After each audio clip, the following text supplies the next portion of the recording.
I lost my chat. Where is that? Sorry. There we are. Oops. Ah, great question. Talik said, how do you right wrongs if it's all good?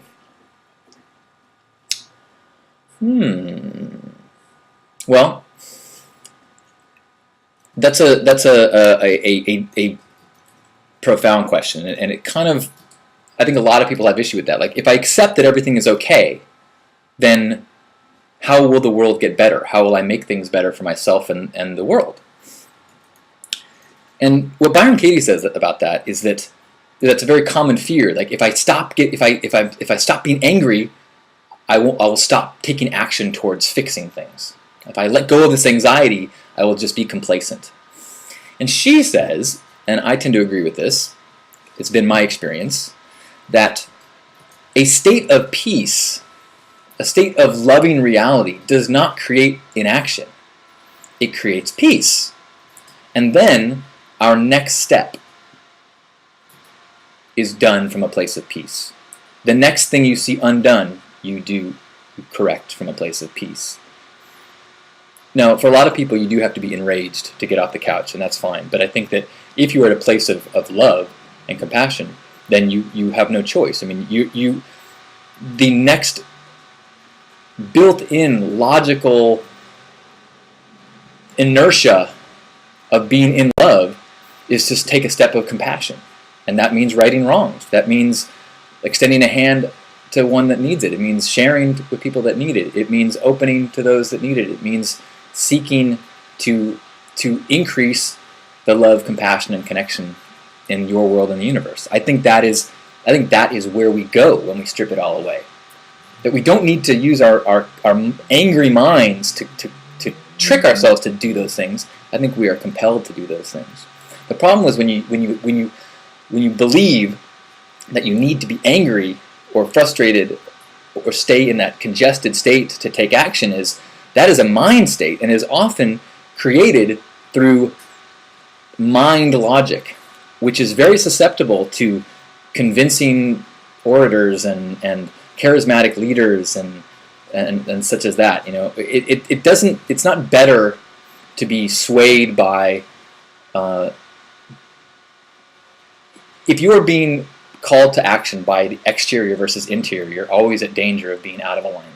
If you are at peace and coming from love, then that action you take is infused with love, infused with that no matter what it is. I think you can be at peace and still be quite a warrior.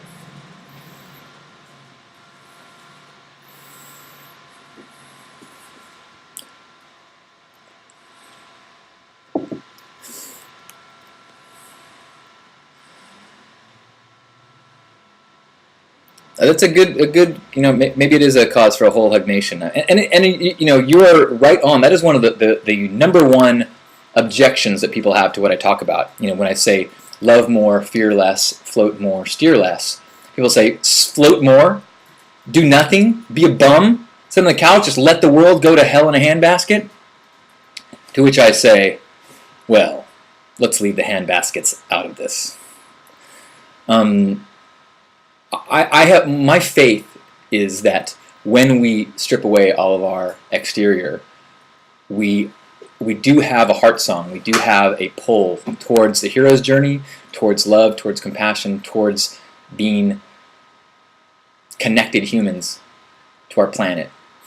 And I think that my faith is that if we strip away all of our ego desires, we will all be acting in that place of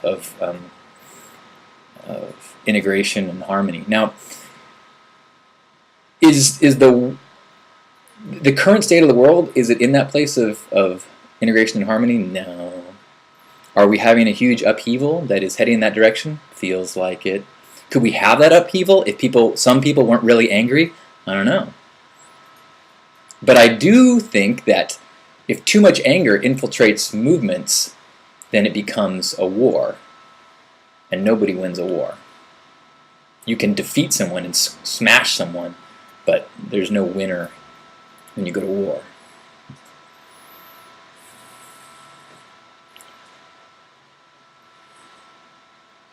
Um, let's see.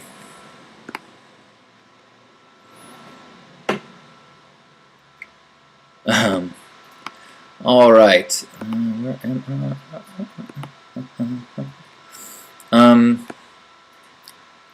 All right. So, I'm going to just do a quick. I just saw that someone posted this on their page in the honor of Thanksgiving. It's an anonymous, or actually author unknown. I guess that sounds better than anonymous poem. Be thankful. Be thankful that you don't already have everything you desire. If you did, what would there be to look forward to? Be thankful when you don't know something, for it gives you the opportunity to learn. Be thankful for the difficult times. During those times you grow. Be thankful for your limitations, because they give you opportunities for improvement. Be thankful for each new challenge, because it will build your strength and character. Be thankful for your mistakes. They will teach you valuable lessons. Be thankful when you're tired and weary, because it means you've made a difference. It is easy to be thankful for the good things. A life of rich fulfillment comes to those who are also thankful for the setbacks.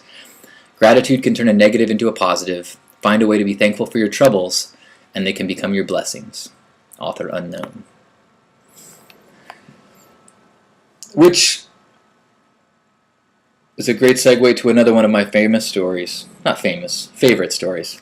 And if you tune in a lot, you probably hear some of my stories frequently. And the reality is I only have a couple things to share, and I try to do so in as many ways as possible. Let's see. Life is awesome. Have gratitude. Gifting is important.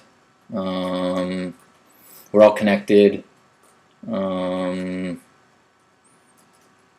Love, compassion, and harmony are the objectives. You know, I mean, I don't have that much that I share here, so it's not my fault that I share the same stories.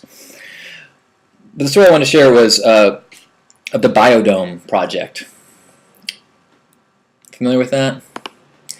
It was a project where they created an entirely self-contained biosphere with trees and animals and plants that all, that they created the photosynthesize and the oxygen, and so it's trying to self-contain with the objective of testing how realistic it would be to create colonies on other planets.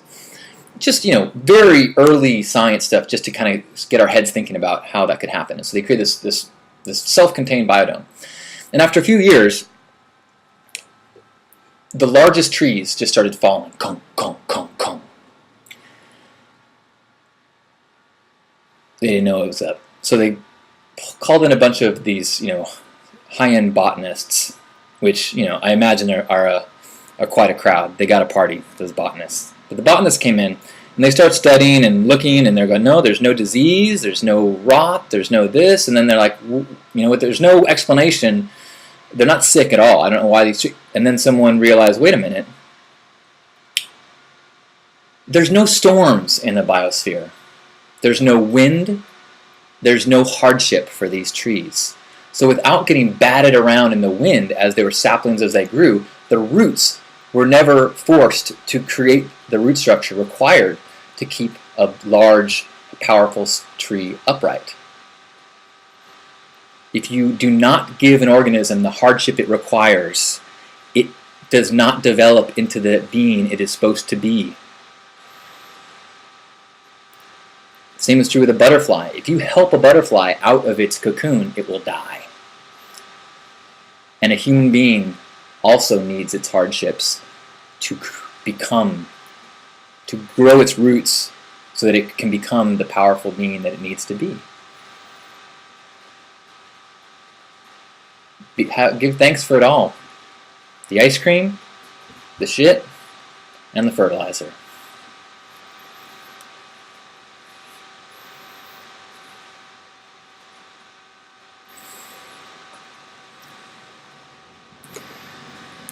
Plymus says, when floating down a river, there is a difference between using the paddle to go upstream or enjoy the adventure downstream while using the paddle to avoid rocks and waterfalls. Nicely said! Yes.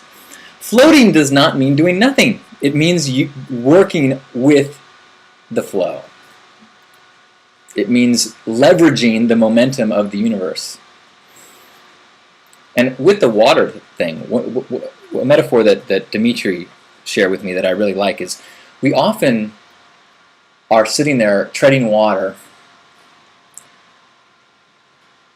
with the objective of getting to the shore.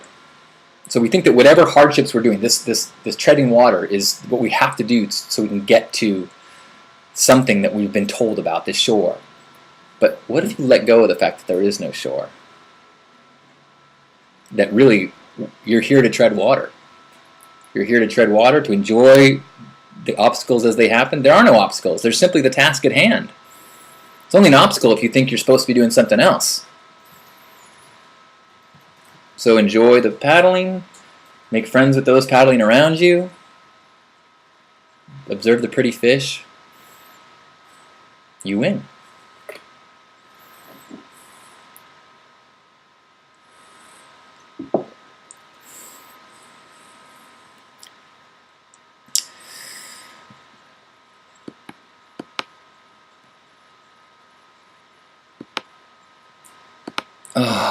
Well, we are approaching 2 o'clock on Thanksgiving week. Before I forget, I'm going to do a Thanksgiving virtual grace broadcast at 1 o'clock on Thursday. So if you either are by yourself or with people running around a computer or killing some time and want to just like tune in, share what you're thankful for, and then go on to your Thanksgiving preparations. And I know there's some people from Canada here, and so we have the wrong Thanksgiving date. This is an international day of thanks. You are all welcome to the digital grace or virtual grace on Thursday, 1 o'clock, same Hug Nation time, but on Thursday. Now, little known fact: the very first Hug Nation, or really what led to Hug Nation, was the virtual grace. That was the first thing that I did at the Real House, where we explored using webcams and connecting and trying to feel the love. And it was so profound, and there were so many people that were alone for that day that tuned in to have this experience shared. And we were crying as they were typing. It was just like, I was like, this is in maybe 97, 98? No. Probably 99. Anyway, it was like so powerful that I was like, okay, you can tease it all you want, but this is real. This is love that we are feeling with the net, and that kind of led the way to Hug Nation as an exploration of that. So we're going to do it again. In fact, the second time we did it, Grandpa led the grace. So it's kind of I don't know if I have any footage of that. I may. I'll try to find it. So may your week be filled with beautiful floating and pretty fish and loved ones and new friends, and lots of wow.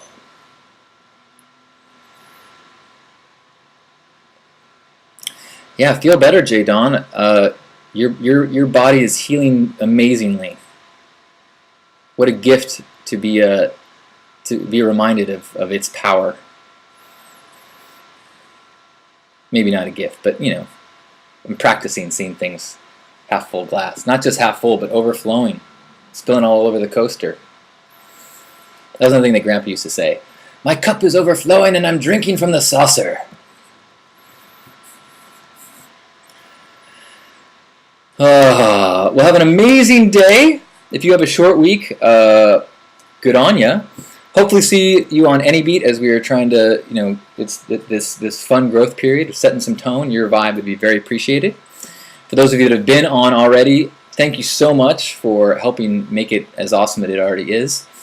If I don't see you on Thursday, happy Thanksgiving, or I could see you tonight at 6 too. So, so many opportunities.